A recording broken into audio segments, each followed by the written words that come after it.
Владата го усвои предлог законот за пушење кој ќе донесе нови поригорозни правила за пушачите. Иако првично беше најавен како исклучително строг, финалната верзија претрпе одредени отстапки под притисок на јавноста и бизнис секторот.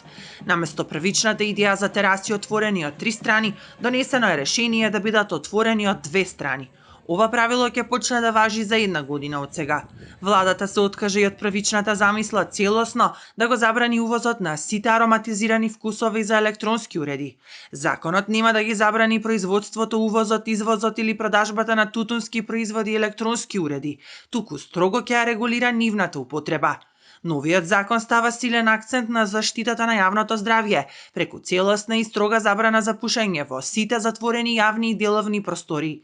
Чат не смее да се види пред ниту една ваква институција. Пушачите ќе мора да бидат оддалечени најмалку 20 метри од нив. Се забранува пушење во автомобил доколку во него е присутно дете. Забраната опфаќа автобуски и железнички станици, отворени пазари, како и низа други институции и јавни простори. Целосно се забрануваат рекламите и јавното изложување на тутунските производи и електронските уреди.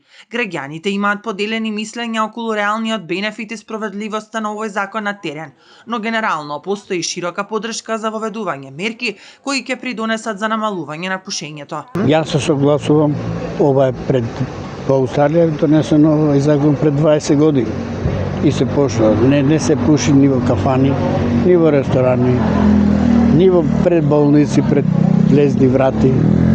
Тие што пушат, пак ќе пушат.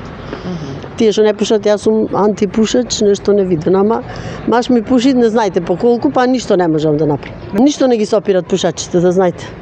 Ништо. Пушам јас и го оправдувам. Ќе се намали пушењето? Мислам дека ќе се намали. Новиот закон предвидува и забрана за употреба и на традиционални тутунски производи и на електронски уреди, вејпови и слично во угостителски објекти кои не се целосно отворени од најмалку 2 страни. По усвојувањето на законот на владина седница, истиот ќе влезе во собраниска процедура, а по изгласувањето веднаш ќе стапи на сила и ќе важи за сите, освен за угостителите кои имаат 12-месечен период на прилагодување. За ова тие велат дека се задоволни од разбирањето на кое наишле да имаат период за прилагодување кон новите правила, бидејќи на тој начин нема да се соочат со финансиска загуба. Околу почитувањето на законските правила, инспекција на терен ќе вршат 14 надзорни органи. Министерот за здравство Азир Али вели дека станува збор за значаен чекор во заштитата на децата, непушачите, работниците и граѓаните, бидејќи тутунот кај нас е поврзан со, за жал, 3600 смртни случаи годишно, односно околу 13% од сите смртни случаи во државава.